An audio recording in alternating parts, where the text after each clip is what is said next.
All right, let's transition to our co-host segment. So, Ben, tell me how our topic came about for you. So, getting into your feelings while gaming, it's something I've noticed I've been doing a lot more. And I'm like, I don't like that. I don't like getting into my feelings when I game. And it's just something that I've been thinking about. Like, why am I doing this? There's been a lot of talk about mental health during the pandemic, self care, and this or that. And it just made me think in general about how one behaves at a table when you're not having fun. How do you handle it, right? Right. What obligations do you have to honoring your emotions, and also what obligations do you have to being a good game player and a good member of a social experience, Right. And so I just started thinking about that, and I thought it might be, especially because when we played Praga, there was one time when you definitely had a not very fun experience, And I was actually a little concerned that when we came in to talk about it, I was like, is this going to be the end of our friendship? Am I going to be like, I love this game? And you're going to be like, I hated this game.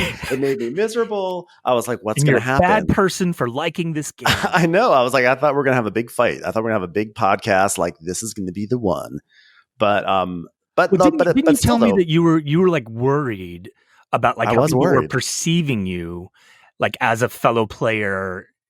Yeah. Right? So one thing that happened was I was playing Twilight Imperium over in December, and I was playing with someone that I didn't know, and I noticed that sometimes when I game, I kind of slip into a persona of some sort, and my persona is I sort of make certain kind of jokes, I make kind of certain comments that I sort of was thinking back, and I was like, am I just being a dick? like this person, like my friends know me, but this person doesn't know me. Is he like, who is this dick? Right. And I'm like, I don't want people to think that of me. And it got me to think about like, who am I? Like what is going on with why do I adopt this persona? And I tell myself, Ben, don't act like that. And it happens a lot in social deduction games. And this is what always gets me in trouble. Like, Ben, don't behave like this. Just like, be chill and be fun. And despite my best efforts, I slip into this like gaming persona every single time. And what is this persona? What is it like? Are you saying it's like more aggressive, or what is this game? Little snarky comments here and there. If you be like if you do something to me like, oh, that's fine, I'm gonna come and get you. I don't know. Like I just have like this like it's hard to describe, but like vengeance. So this is exactly snarky. Like table image. Like you must feel like this is a persona that you like maybe don't have as much control over as you would like, or yeah. Well, I mean, so this is a little different than getting into your feelings, but they're very linked, right? It's not like what is my table image? It's like my behavior changes. And I actually talked about it with my therapist. I was like, why do I do this? What is going on? And on some level, there is a level of vetting that happens, like because this is my humor, right? Like this, I'm acting snarky, whatever. It's my humor, and if you're laughing along with me, if you're getting the joke, that means that you also accept me, right? Right, and that I am like that you're a friend. So, so if someone is not laughing along with me, then I actually will probably feel on some deep level some danger, right? Sure. This is someone who doesn't accept me. And by the way, the fun thing is that when you're gay, like 95% of everything can stem back to being a young child who's closeted, right? So like everything is about like, oh, if someone doesn't accept it, you're in danger. You're in danger of your biggest secret ever coming out. Like everything comes back to that. It seems like, yeah. I mean, I don't know. I'm not going to speak for everyone who's like that. I'm just sort of being jokey, but it's true. No, but that's what you're experiencing. That's what my experience. So like it's surprising to me that this persona actually has it has roots in deep childhood stuff, right? And it is about like, am I safe at the table? And then there's also for me, there's an element of I also feel an obligation to be kind of entertaining a little bit. Right. Like it's so I am kind of putting on a persona, but I'm also I'm sort of entertaining. Sometimes that entertainment is to be a little bit of a villain. Sometimes it's just to get the conversation going. And again, that obligation to be an entertainer at the table, again, stems from. Well, sometimes you feel like responsible for the game. Like if you put it together, if you brought people together, like even online, you can be like a Yes. host. And Yes. you And feel so, a certain responsibility to other people's happiness and enjoyment. right. Because the thing is this. So here's another way that's really fascinating for me about how this ties into my childhood and growing up as the closeted gay little boy is that one of my personality qualities is that I'm quote unquote best little boy in the world, which is that I didn't know this one. Yes, best little boy in the world, which is that when someone asks you to do something, you do it exactly as it should be, like your A's on your homework, you don't get in trouble, you keep you keep everything going smoothly, because if you don't do that, then by doing that, you become a little invisible. No one's ever looking at you critically. Huh. No one's considering you, because the moment that they do, they may know you're gay, right? Like that's like on the psychological level, that's where it works. And it probably extends to beyond homosexuality, and other people it's not just gay people who experience this. But so I think that the entertaining, the aspect of I'm here trying to make this an entertaining experience is about I'm here trying to make this a smooth and fun experience, because if it's not fun, then it's not moving along, and that might even be dangerous, a dangerous situation for me. Yeah. Right. So when you're having a bad time, like, do you have a responsibility to actually like let other people know? Well, so this is where I grapple, because if I'm having a bad time, I hate letting people see it, because I don't want my bad time to influence their good time, to become other people's bad time, right? Yeah. I don't want to yuck on their yum. And there's probably a part of that, which is that if I make them have a bad time, I am not creating a smooth and pleasant social situation, which is, again, what I just described as necessary for me to feel like I'm not in danger. But I've also been a host before, and I am so prone to host anxiety. Do you get prone to host anxiety ever when you're putting together a game? I feel like you don't. I feel like you're actually very self-assured about that kind of stuff. Well, it's nice of you to say that. I think it's more that like I don't end up being the host too often. Like we have so many kind of they're not exactly alpha gamers, but we have plenty of people that put together stuff. And so I don't have to very often. So I may skate by on that and not feel that responsibility the way that Tom or Matt or Jennifer might some other time. So I don't want to speak for them on that. It's more like if I have a game that I feel like, I really love this game. That's like, what I mean by your host anxiety anxiety. about PRAGA might also be like, I love this game, and you're vulnerable in like your like of that, and when people don't like it, like it can be a reflection upon you, and in a lot of different ways that it comes back on you that's not pleasant. Yeah, and actually, one thing that I've been really happy about is that I have surprisingly found that your feelings about the game have actually not really impacted me that much, in a way that I'm not being that in a shady way, like, well, it doesn't affect me. But it's like I've actually been happy, I think, because I have been working on myself. I'm happy that I've been able to be like, this has been my experience, this is how I feel about it. And you not liking it has not detracted from me. Because a lot of times if someone doesn't like a game, or even a movie or a TV show, sometimes I see that content through their eyes. Like I can imagine why they don't like it. And then it kind of ruins it a little bit for me. And I've talked many times about this game Iki that I love. I've talked about it on the podcast. And I remember one time bringing it to some friends, and I've like loved it. This was a 10 for me. And then one friend like hated it and said this, he didn't like this, he didn't like that, he didn't like that. And like the whole game was like, ugh. And it kind of like took some of the glow off of Iki for me, and I haven't been able to get it back. And And that kind of like, that makes me sad. And so I don't want to ever be that person to someone else's Iki, you know? Sure.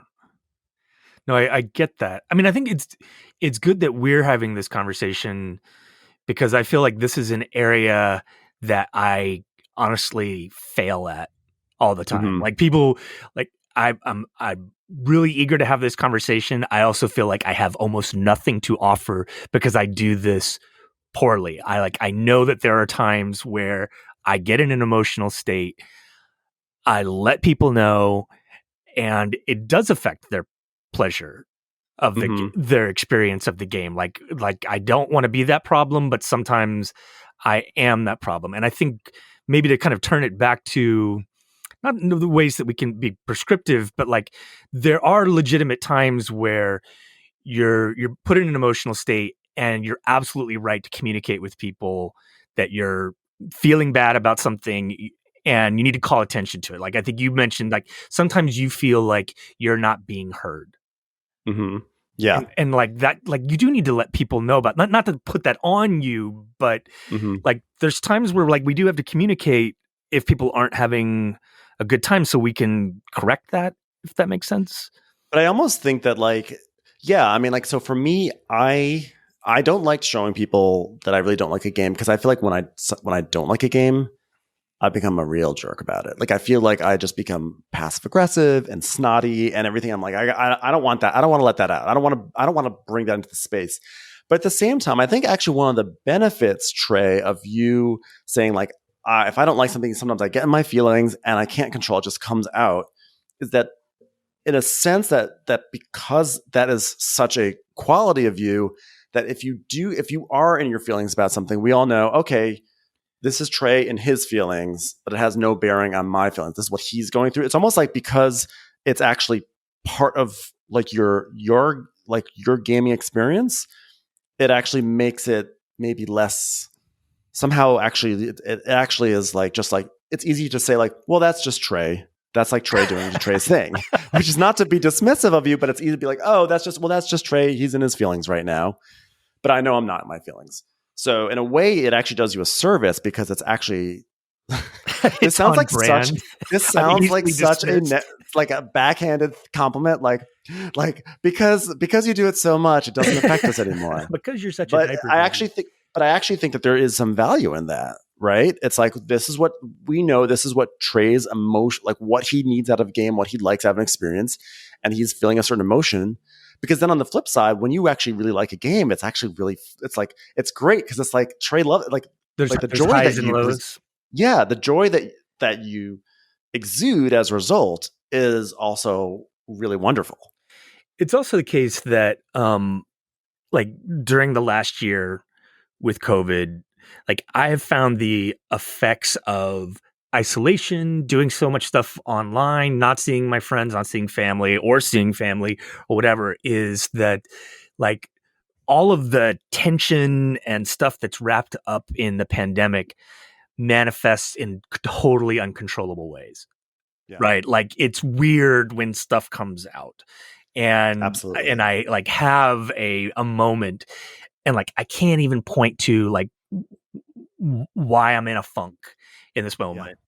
You know, and like you try to draw a line between this, and sometimes like it just doesn't exist. It's just an accumulation of stuff, and it's just frustration, and it kind of comes out. And it's also like it's what's always so surprising is that like when it's happening, you know it, and you're saying just stop being this way, just like be a normal person, just a game. But you can't. You can't. And I find that I will become impatient. I'm much more impatient now. Like if I'm playing and someone is not picking up a rule quickly, I'm more impatient than I was before. Or if they can't, I'm really impatient when people can't figure out an interface. I'm like, it's been like a year. You should know this by now. But that's not fair. I mean, people take in input in different ways, but I'm impatient. I think that's but part that of might it. even affect like who you play games with, though. Like if someone hasn't mastered some base level of technology after a year of pandemic, like they're just not gonna, like, unfortunately, sometimes that means you don't end up playing with them. It's true because I'm becoming too impatient, and it's more of like a Well, games Ben should issue. be fun. Like, this is not Right. some chore. This is not a responsibility you have to play games with certain people. We do this because we enjoy other people's company and we want to have a nice time. Well, I find that another thing that will often set me in my feelings is not being honest about what sort of experience I want from the gaming night or something like that. Mm-hmm. Like, I'm always trying to be the easygoing, fun person that, just add me in and we're going to have fun. But what happens is let's say I'm like really excited to play a certain sort of game, and then everyone says, "Oh, we were actually thinking about playing this game." I'm like, "Okay, cool, no problem." But kind of deep down, I really wanted to play my game. And then I wound up playing a game I actually am not interested in playing. And I kind of sometimes I just go in with a bad attitude because of that. And that's really because I wasn't honest about what I wanted to play and wasn't honest about what I was down with. And then I go in and then I'm like negative on the inside. And even though I try to give the game a fair shot, I kind of don't. And then what inevitably happens is I wind up in my feelings. And like that's not fair to people around me. It's not fair to the game. It's not fair to even the game designer because I'm like really not taking a game in with an open mind, but it happens all the time for me. Yeah, that's legit. I think that's also why a lot of times, like the way that we socially set up games sometimes now be like, I really want to play this thing. Who's in? So like everybody kind of buys into the thing because like I do think there's that potential, like, and that happens in, when we get together for game nights all the time too, like where it's like, I'm going over to Tom's, can't wait to see what we're going to play. And you walk in the door and sometimes he's already set up a game. I'm like, and I can be a bit of a snit about that, where it's like, I really would have liked to have been in this conversation, Tom. Like you just made that decision for everybody. And again, we're bagging on Tom on something, but I'm saying like that can happen. Like this negotiation of what you play, that's a real thing, and it happens at different times. And he doesn't do that often. But part of that is like he really wants to play something, and he's excited to play something. And he's honest too, and he's honest about what he wants to play. He does it exactly like he is. And I think that like one way to help for me not be as much in my feelings is to say, if I'm going to say I'm open to play anything, like be open to play anything and be cool with that. And there are times I by the way, whenever I say I'm open to play anything, I'm not lying and I have a secret agenda. I really am open. And those times it's always great. But like, I think because what will happen is a lot of times I'll be like, "Oh, hey, who wants the game tonight?" And people will be like, "I do." And then I start to curate. I think, "Ooh, this would be a good game for the group, and this would be a good game." And then I'm like, "Ooh, I should refresh the rules." And so I start to really invest myself in these games. I'm like, "Oh, this will be a really fun one." And then it's finally game time, and either people come over or we assemble online. And maybe there's one more person than the player count allows for us. We can't do it. Or maybe one person says, "I'm really tired. I just want to do a short game."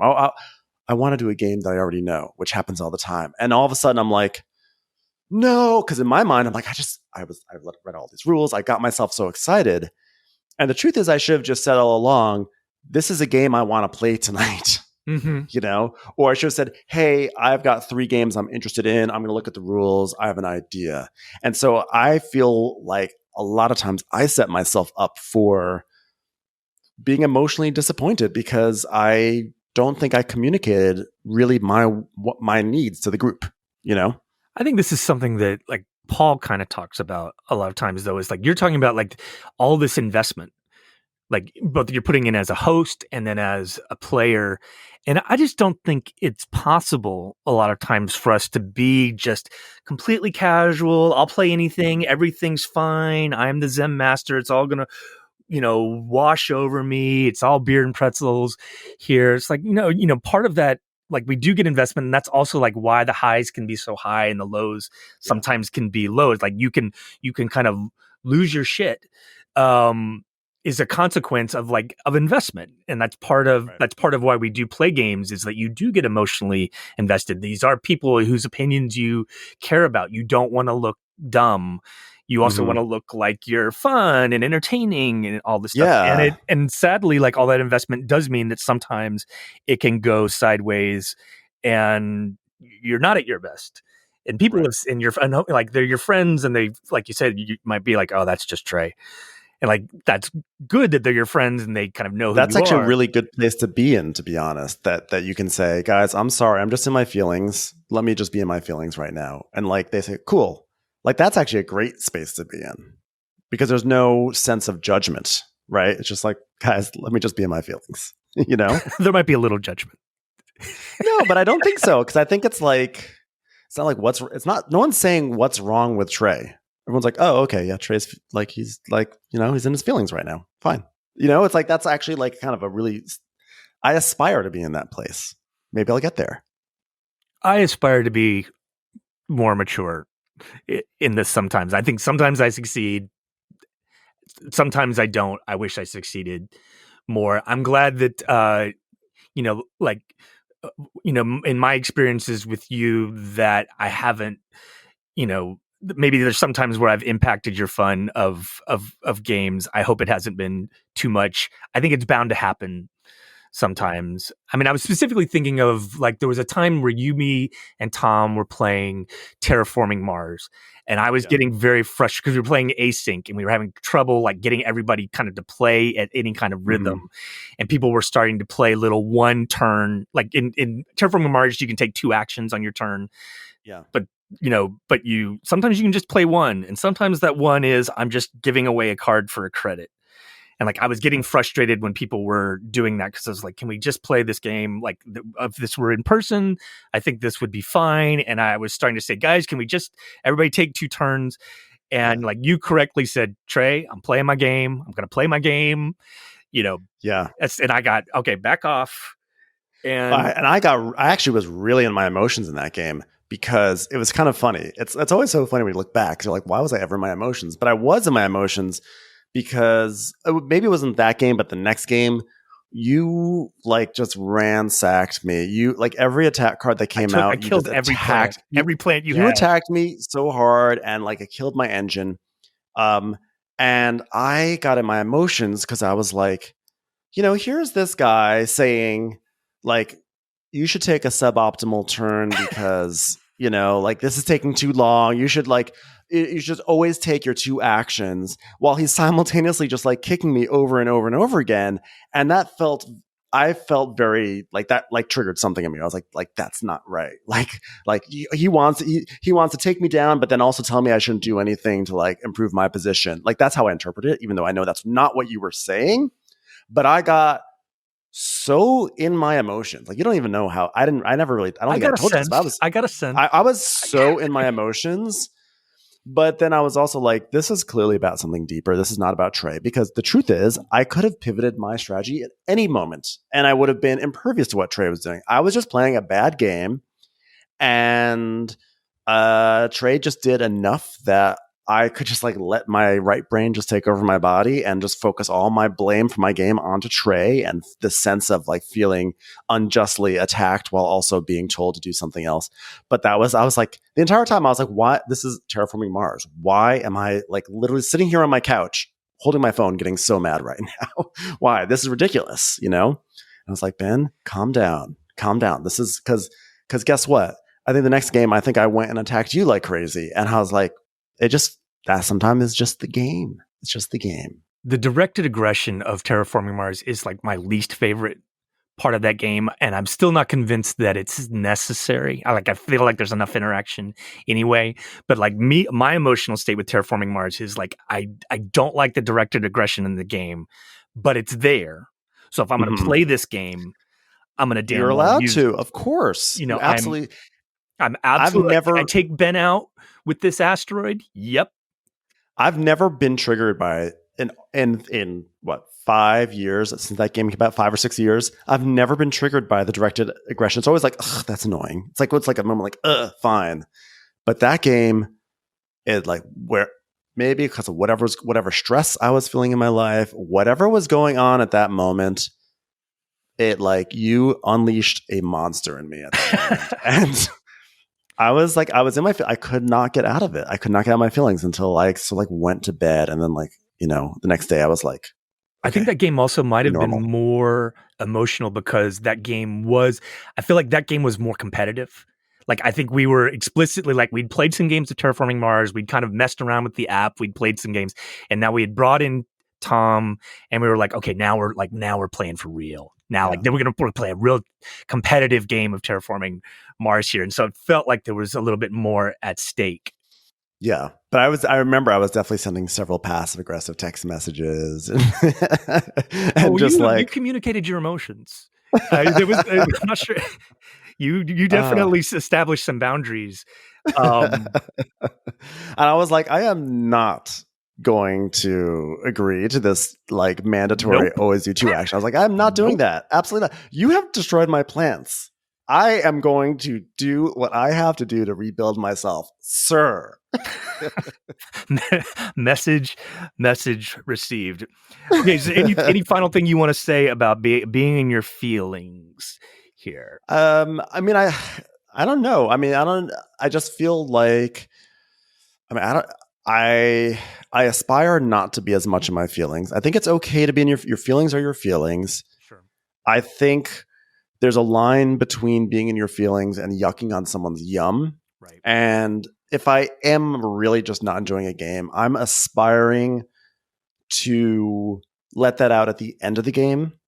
It's like, when you watch a movie and someone's going, oh, this movie sucks. And you're like, you know what? You may not like it. Let me be in this bliss for a moment. Right. And then at the end, we can say why you didn't later. Like it. We can debrief. Like I love a post-game debrief. I love that. Like if you don't like something, but like if I'm having a really fun time, like don't rain on my parade. And I aspire to not rain on someone's parade. And I feel like when I'm in my feelings, sometimes I can't control myself. And it's easier said than done to control yourself.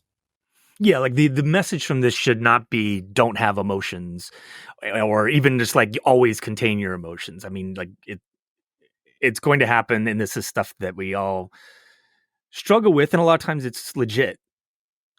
Yeah, it is. I think, but again, I don't feel like I should be giving advice up to anyone. I don't know if it is an advice thing. It's more just like this is something we go through, and if you're feeling this way, you're definitely not the only ones, because it's there is an emotional component. It's a real big emotional component, and a lot of times it feels like, why am I being emotional over a stupid board game? But like it's not a stupid board game. It's an experience that you're having, and the lesson to be learned is if Trey invites you to play Terraforming Mars, just be prepared to not have plants.